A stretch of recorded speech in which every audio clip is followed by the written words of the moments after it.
जैसा कि last episode में हमने देखा कि टैन शैंग हॉस्टल 7 का बिग बॉस बन गया था, लेकिन तभी वहाँ एक लड़की और आती है और परंपरा के अनुसार अब टैन शैंग उससे लड़ने लगता है। उस लड़के की स्पिरिट सोल रैबिट की है और वो लड़की बहुत ज्यादा शक्तिशाली है। उन दोनों की फाइट में दोनों एक दूसरे पर भारी पड़ते हैं और फिर लास्ट में लड़की टैन शैंग को हरा देती है और अब हॉस्टल 7 का बिग बॉस उस लड़की को बना दिया जाता है। इस लड़की का नाम जीवू है। यहाँ पर कोएड हॉस्टल है क्योंकि यहाँ सब सिर्फ बच्चे हैं, इसलिए गर्ल्स और बॉयज अलग अलग हॉस्टल में नहीं रहते। अब सब फिर एक दूसरे की सोल पावर पूछते हैं और जब टैन शैंग उन्हें अपनी सोल पावर फुल बताता है तो सब बच्चे बहुत चौंक जाते हैं। अब वहाँ फिर टीचर आते हैं और टैन शैंग को उसका ब्लैंकेट देते हैं। असल में हॉस्टल 7 के अंदर रहने वाले सभी बच्चे वर्किंग स्टूडेंट्स थे, यानी वो यहाँ रहकर पार्ट टाइम जॉब भी करते थे ताकि वो अपनी फीस भर सके। अब फिर टीचर टैन शैंग और जीवू को उनके काम बता के वहाँ से चले जाते हैं। अब टीचर उसे सिर्फ एक ब्लैंकेट देकर गया था और जीवू के पास कोई ब्लैंकेट था ही नहीं, इसलिए वो टैन शैंग से अपने और उसके दोनों के बेड्स को मिलाकर एक करने को कहती है ताकि वो दोनों एक ही बेड पर सो सके।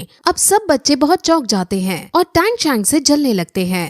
टैन शैंग भी घबराते हुए उससे कहता है कि भला एक लड़का लड़की एक साथ एक बेड पर कैसे सो सकते हैं, जिस पर जीवू कहती है कि जब मुझे लड़की होकर कोई दिक्कत नहीं तो तुम्हें लड़के होकर क्या परेशानी है। अब फिर वो बेड्स को अटैच करता है और दोनों सो जाते हैं। अब अगले दिन वो सभी बच्चे मेस के अंदर खाना खाने जाते हैं और जीवू को ऊपर फ्लोर पर खाना खाने का मन था, लेकिन वहाँ उसे ये पता चलता है कि ऊपर वाला फ्लोर अमीरों के लिए है और गरीबों के लिए ऊपर जाना मना है। अब ये सुनकर सभी को बहुत बुरा लगता है क्योंकि ऊपर बैठे अमीर लोग उन्हें चिढ़ा भी रहे होते हैं। हॉस्टल 7 के सभी बच्चे अब नीचे के फ्लोर पर ही खाना खाने के लिए बैठने लगते हैं, लेकिन तभी वहाँ ग्रैंड मास्टर आते हैं। ग्रैंड मास्टर वही है जिसे टैन शैंग ने अपना टीचर बनाया था। ग्रैंड मास्टर टैन शैंग के पास आकर उसे अपने साथ ऊपर खाना खाने को कहते हैं क्योंकि उनको टैन शैंग से कुछ बातें करनी थी, लेकिन टैन शैंग को फिलहाल अपने दोस्तों के साथ रहकर ही खाना खाना बेहतर प्रतीत होता है और वो उनसे खाना खाने के बाद मिलने को कहता है।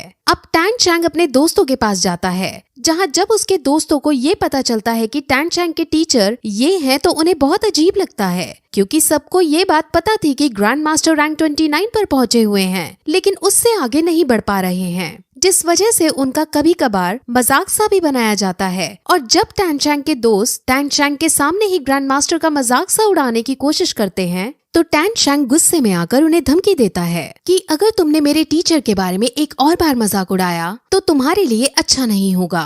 अब वो फिर सीधे ग्रैंड मास्टर से मिलने जाता है और अब ग्रैंड मास्टर उससे उसकी दूसरी स्पिरिट सोल को दिखाने को कहते हैं। वो उन्हें अपनी दूसरी स्पिरिट सोल दिखाता है जो असल में एक हैमर की थी। ग्रैंड मास्टर ये देखकर बहुत इम्प्रेस होते हैं और जब उन्हें ये पता चलता है कि उसके पापा एक लोहार हैं तो उन्हें थोड़ा अजीब लगता है कि आखिर लोहार के बेटे के पास इतना टैलेंट कैसे, लेकिन वो इसको एक अच्छा मैच ही कहते हैं क्योंकि लोहार के पास हथौड़े की स्पिरिट सोल से अच्छा कॉम्बिनेशन नहीं हो सकता था। अब वो फिर टैन शैंग को हैमर वाली स्पिरिट सोल में स्पिरिट रिंग को ऐड करने की मना करते हैं और जैसे ही वो ग्रैंड मास्टर से ये बात सुनता है तो वो बहुत चौंक जाता है क्योंकि उसके पापा ने भी उसे मना किया था कि उसे कभी भी हैमर स्पिरिट सोल में स्पिरिट रिंग ऐड नहीं करनी। अब वो इसका रीजन ग्रैंड मास्टर से पूछता है, जिस पर ग्रैंड मास्टर उसे सिर्फ इतना कहते हैं कि सही समय आने पर तुम्हें अपने आप पता चल जाएगा। अब ग्रैंड मास्टर टैन शैंग को अपने अंडर में रखकर उसकी ट्रेनिंग को करवाना चाहते थे और उसके स्पिरिट मास्टर बनना चाहते थे,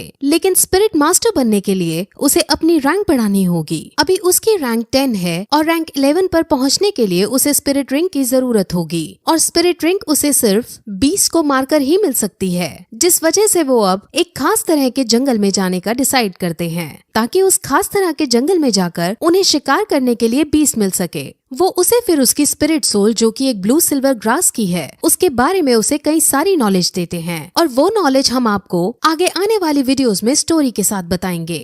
अब फिर टैन शैंग अपने हॉस्टल में सोने के लिए जाने लगता है क्योंकि कल उसे जल्दी उठकर ग्रैंड मास्टर के साथ जाना था, लेकिन हॉस्टल में जाते वक्त उसे रास्ते में जीवू दिखती है। असल में जीवू समझ जाती है कि पिछले दिन टैन शैंग मन से उससे हारा था और उसने अपनी पूरी एबिलिटीज नहीं दिखाई थी, इसीलिए अब जीवू उसे रास्ते में रोककर फाइट करना चाहती थी। अब वो दोनों फाइट करते हैं और फाइट करते वक्त दोनों के बीच एक रोमांटिक एंगल भी नजर आता है और तभी वहाँ एक लेडी टीचर उन्हें इस कंडीशन में देख लेती है और उन्हें गलत समझ लेती है। वो इतने छोटे बच्चे थे और दूसरी बात वो पब्लिक में ये सब कर रहे थे, जिस वजह से वो उनको डांटने लगती है, लेकिन जीवू इतनी शरारती थी कि वो टीचर को ही धक्का मारकर वहाँ से चली जाती है। अब फिर अगले दिन टैंग शैंग ग्रैंड मास्टर के साथ गाड़ी में बैठकर जंगल में जाने लगता है और रास्ते में वो उसे कई तरह के बीस्ट के बारे में नॉलेज देता है।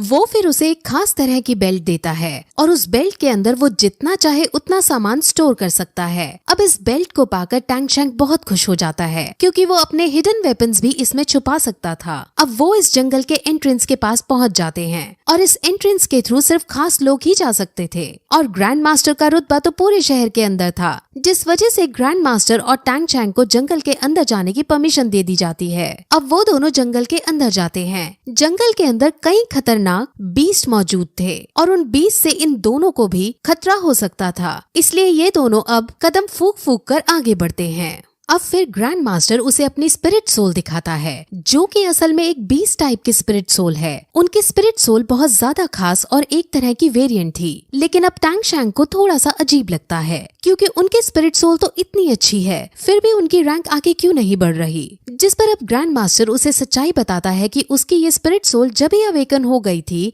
जब उसकी रैंक हाफ थी और इस वजह से अब वो कितना भी हार्ड ट्रेन कर ले वो कभी भी अपनी रैंक को आगे नहीं बढ़ा पाएगा और इसीलिए ही ग्रैंड मास्टर ने अब रैंक बढ़ाने को छोड़ रैंक्स के बारे में पढ़ना शुरू कर दिया था और अब बहुत सारी नॉलेज इकट्ठा कर ली थी। अब फिर उसे अपनी बीस्ट स्पिरिट सोल के बारे में बताता है कि ये एक बार में 3 अटैक कर सकता है और ये बहुत शक्तिशाली भी है। वहाँ से वो लोग फिर आगे बढ़ते हैं और उन्हें एक बीस्ट नजर आता है, लेकिन वो बीस्ट बहुत कमजोर था और उसको मारने से उन्हें एनर्जी नहीं मिलने वाली थी, जिस वजह से वो उसको वहीं छोड़ आगे बढ़ जाते हैं। वहाँ उन्हें अब एक पेड़ दिखता है जिसको टैंग शैंग एब्जॉर्ब करके ब्लू सिल्वर ग्रास की स्पिरिट रिंग बढ़ा सकता था, लेकिन उस पेड़ की उम्र बहुत कम थी जिस वजह से वो उनके लिए सूटेबल नहीं है और अब वो आगे बढ़ जाते हैं। असल में वो कलर को देखकर उसकी उम्र का पता लगा सकते हैं। अब उनको बीस्ट ढूंढते ढूंढते रात हो जाती है और अब ग्रैंड मास्टर अपनी बीस्ट टाइप की स्पिरिट सोल को बाहर निकालते हैं और उसे मूली खिलाते हैं। असल में इस बीस्ट की स्पेशल पावर फाट मारना था और ये मूली खाने से ही पॉसिबल हो सकता था। ये बात टैंग शैंग को बहुत शॉक करती है। अब वो बात कर ही रहे होते हैं कि तभी वहाँ एक बहुत बड़ा स्नेक के शेप वाला बीस्ट आ जाता है और उन पर हमला करने लगता है। वो बीस्ट 100 साल से भी ज्यादा पुराना था और बहुत शक्तिशाली था और उसे ग्रैंड मास्टर नहीं मार सकते थे, जिस वजह से वो उससे बचकर भागने की कोशिश करते हैं। लेकिन वो बीस्ट उनको पकड़ने के लिए उनके पीछे दौड़ता है और उनको मारने ही वाला होता है कि तभी ग्रैंड मास्टर की स्पिरिट सोल उस पर हमला कर देती है, लेकिन वो बीस्ट उससे भी बच जाता है। ग्रैंड मास्टर और टैंग शैंग अपने अपने तरीकों से उसे हराने की कोशिश करते हैं, लेकिन दोनों में से कोई उसको नहीं हरा पाता। इसीलिए अब टैंग शैंग एक आइडिया सोचता है। टैंग शैंग अपने ग्रैंड मास्टर का साथ छोड़ चुपके से उससे लड़ने जाता है और अपने हिडन वेपन से उसके मुंह पर वार कर देता है, जिस वजह से वो बीस्ट वहीं तड़प तड़प कर जमीन पर गिर जाता है। अब फिर ग्रैंड मास्टर भी उसको देख लेते हैं और टैंग शैंग को डर लगता है कि कहीं इन्होंने मुझे देख तो नहीं लिया। वो सबसे अपने हिडन वेपन्स को छुपाना चाहता था। अब ग्रैंड मास्टर उसके पास आते हैं और उनको खुशामती से उसका हिडन वेपन नहीं दिखता और ग्रैंड मास्टर को यही लगता है कि टैंग शैंग का चाकू तुक्के से इसके मुंह पर जा लगा है और ये बीस्ट तुक्के से मर गया है। अब ग्रैंड मास्टर बहुत खुश होते हैं क्योंकि अब इस बीस्ट की एनर्जी खींचकर वो टैंग शैंग को स्पिरिट रिंग दिला सकते हैं। अब ग्रैंड मास्टर की ये बात सुनकर कि उसको इस बीस्ट में से एनर्जी खींचनी है, वो डर जाता है क्योंकि उसे ये लग रहा था कि स्नेक की एनर्जी से उसकी स्पिरिट सोल जो कि ब्लू सिल्वर ग्रास है वो तबाह हो जाएगी। लेकिन ग्रैंड मास्टर उसे समझाते हैं कि ऐसा कुछ नहीं होगा, बल्कि इसको खींचकर तुम्हारी स्पिरिट सोल और ज्यादा मजबूत हो जाएगी। अब टैंग शैंग ऐसा ही करता है और ग्रैंड मास्टर के बताए अनुसार वो उसकी एनर्जी को एब्जॉर्ब करके मेडिटेट करने लगता है। वो अपनी स्पिरिट सोल के अंदर पहुंच जाता है और उसे अब स्पिरिट रिंग हासिल होने लगती है और इस प्रोसेस में सुबह हो जाती है और जब उसकी आँख खुलती है तो वो अपने पास अपने टीचर को बेहोश पाता है। उनको चेक करने पर उसे उसके शरीर पर कल वाले बीस्ट के जहर का निशान मिलता है, जिस वजह से उनके शरीर में जहर फैल गया होता है और अब वो बेहोश हो गए होते हैं। अब अगर उनके शरीर से जहर नहीं निकाला गया तो वो मर सकते थे, इसीलिए वो तुरंत लोहार की टेक्निक का यूज करते हुए चाकू को गर्म करता है और उसका यूज करके जहर निकालने लगता है। वो फिर अपनी सोल पार का यूज करता है और जो जहर उनके शरीर के भीतर चला गया था उसे निकालता है और ऐसा करने के कुछ समय बाद ग्रैंड मास्टर फाइनली होश में आ जाते हैं। टैंग शैंग अपने टीचर को रेस्ट करने का बोलता है, लेकिन अब टीचर सबसे पहले वापस स्कूल लौटना चाहते थे। वो अब टैंग शैंग से उसकी स्पिरिट रिंग की पार दिखाने को कहते हैं, जिस पर अब टैंग शैंग मेडिटेट करके उनकी पार को निकालता है और वो पार 50 मीटर दूर के पेड़ में जाकर लगती है और उस पेड़ को अपने में जकड़कर उसे मारने के लिए रेडी हो जाती है। ग्रैंड मास्टर समझ जाते हैं कि ये पार बहुत ज्यादा खतरनाक है और बहुत शक्तिशाली है। इस पार से हम 50 मीटर दूर खड़े आदमी को आसानी से पैरालाइज भी कर सकते हैं। अब दोनों ही बहुत खुश होते हैं और दोनों अब स्कूल में वापस जाते हैं, जहाँ टैंग शैंग बीमार ग्रैंड मास्टर को बेड पर लेटाता है और ग्रैंड मास्टर उसको शेल्फ में से एक बुक निकालने को कहते हैं। वो कहते हैं कि मैंने इस बुक के अंदर अपनी कई सारी रिसर्च लिखी हैं और इनसे तुम्हें बहुत हेल्प होगी। वो फिर उसे शहर के स्पिरिट हॉल में जाने को कहते हैं, क्योंकि वहाँ जाकर वो खुद के लिए अपने टैलेंट के बेसिस पर एक मंथली स्टाइपेंड बुक कर सकता था और ऐसा करने के बाद उसे यहाँ वर्किंग स्टूडेंट के रूप में काम नहीं करना पड़ेगा। वो अपने ग्रैंड मास्टर की बात मान जाता है और अब उनके कहने अनुसार वहाँ जाने लगता है। वहीं दूसरी तरफ हम हॉस्टल 7 के बच्चों और अमीरों के बच्चों को एक ग्राउंड में देखते हैं जो एक दूसरे से लड़ रहे थे।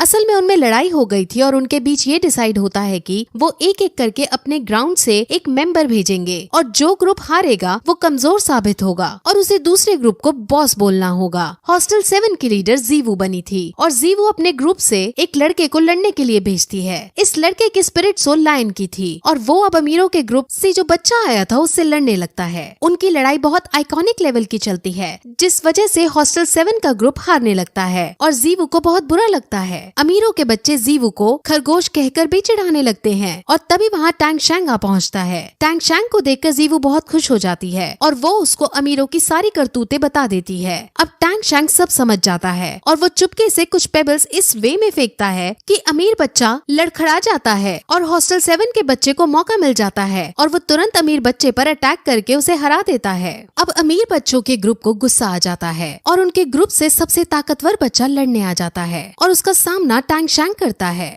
टैंग शैंग उसको बिना स्पिरिट सोल के यूज किए ही मात देने लगता है और उस अमीर बच्चे की बहुत बुरी बेइज्जती हो जाती है। अमीर बच्चा अब गुस्से में अपनी फुल स्ट्रेंथ में आता है और अब टैंग शैंग भी अपनी स्पिरिट रिंग का यूज करता है और उसे अपनी पावर्स में जकड़ लेता है और उसे कहता है कि अब तुम अगर हार नहीं मानोगे तो तुम पैरालाइज हो जाओगे। अब वो अमीर बच्चा मरता क्या ना करता, इसलिए वो हार मानकर हॉस्टल 7 को अपने बॉस के रूप में एक्सेप्ट कर लेता है और जीवू बहुत खुश हो जाती है और फिर उन सबको अपनी सोल पावर के बारे में बताती है।